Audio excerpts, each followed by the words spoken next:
Here's a letter I want to read out to you, and this is about the abuse on hospitals, etc., home abuse, and it continues and continues.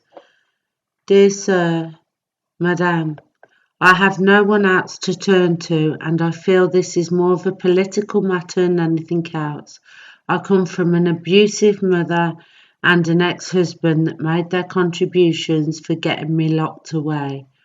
Please, before you assume this sounds far-fetched, I ask that you hear me first with an open mind. And yes, it does happen, and it's happened to me. It's very difficult for me to try to go through this in an orderly way to make apparent that what I am telling you is the truth. First of all, I have paid 3 times for my medical records, of which they refused to hand to me, using the excuse that there was a third party involved, as to which they do not mention names or are refusing to hand them forward. Twice I've paid the price of £10 to obtain my records, and once I applied and was told the third time it was free. Still no records obtained by myself, but I am the only one that can contest them. I'm a pacifist, although my records are stating I am violent. This is totally untrue. My carer, who is 63, I have known now since coming to Scotland for 8 years or more. He knows me well and knows I don't do so much as raise my voice, let alone show signs of violence. Although I've been in circumstances there, I have been forced to use self-defense, and I say this to the truth. Purely self-defense. I describe self-defense as using enough strength to stop someone from hurting me, but not enough to hurt them back to the degree that I've messed up, sorry. To stop someone from hurting you, but not enough force to hurt them. I have to start somewhere in a very complex statement, so I will start with my present situation. That is, I am under a falsified fraudulent sectioning, which I really has no relevance, but with the results from fraudulent lies upon me. I cannot do or say what I want without risk to myself. That's why on finding this letter, I now have risked getting locked up to tell you what I'm about to say. I have made a video of evidence to prove the false tape of sectioning to be fraudulent by an MHO called Blah that despite me explaining to my doctor the evidence my MHO put forward to section me, what he put forward was fraudulent, which my evidence proves. Added to that is my credible witness. The reason I resorted to turning to you is because I have been back in politics to benefit Scotland for a good 8 years now. My MHO, Mr. Blah, alleged that I assaulted him on paperwork, yet when confronted him on the telephone recording, he had made an allegation of assault. On the paperwork, he absolutely denied it in the telephone conversation. The false allegations of assault, I was put into a highly secure unit, St. John's, surrounded by about 4 men and no women, not to mention I was without a bra for 3 months and without change of clothes. I asked Blah to provide me with toiletries and a bra and a change of clothes. That's my MHO. The message was sent through the hospital, but no, there was no clothes provided, no toiletries apart from the hospital, what they provided, and 1 set of clothes, and them were the clothes I was wearing. I was pinned many times in there. It was not necessary to do that, but listed as a primary patient. I guess that means extra physical abuse. The building at Blah Hospital was condemned as the kitchen roof caved in it. It wasn't for the roof caving in, I don't think I would have got out of there at all. We were all transferred next day to other wards as it was unsafe with no roof to stay there, and there was also rot and mould all around the walls. As I was saying, I was pinned many times in there. I didn't leave the smoke room. There was a garden we were not allowed to go into apart from rare moments, and it was barely a tiny garden surrounded by about a 10-foot fence. Did I deserve this treatment? The answer was no, because I hadn't assaulted anybody in the first place. Fact, I didn't even know why I was being locked away. I was oblivious as to why my MHO had set me up like that.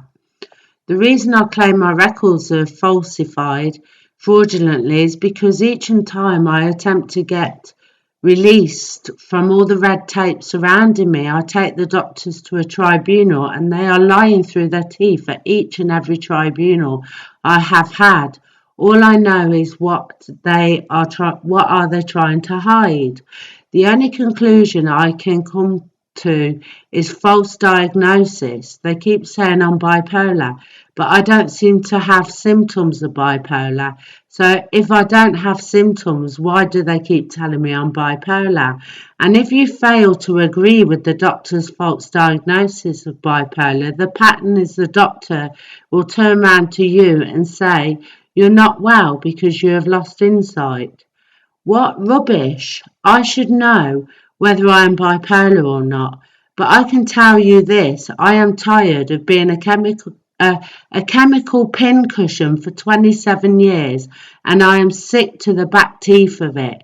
When I was in blah hospital, ward blah, not the last time but the time before, I obtained 15 inner thigh bruisings, of which I woke up to, and after my nighttime tablet, which they tell us is a sleeper, I woke up with 15 inner thigh bruisings, of which I asked for a body chart to be filled in. I knew of these body charts because I was a care assistant.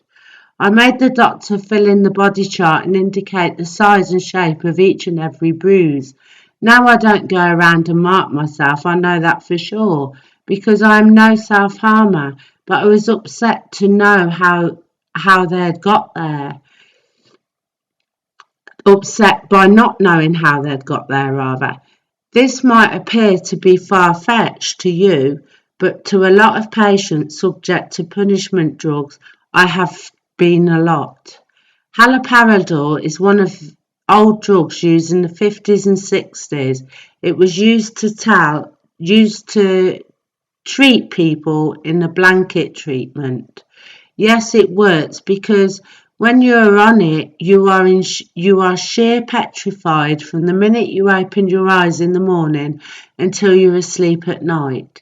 If you could imagine your worst fear, whatever it might be, and have that sheer fear inside you with pure anxiety and butterflies in your stomach, but you know when your fear has gone, you will feel okay again. But no, not this drug.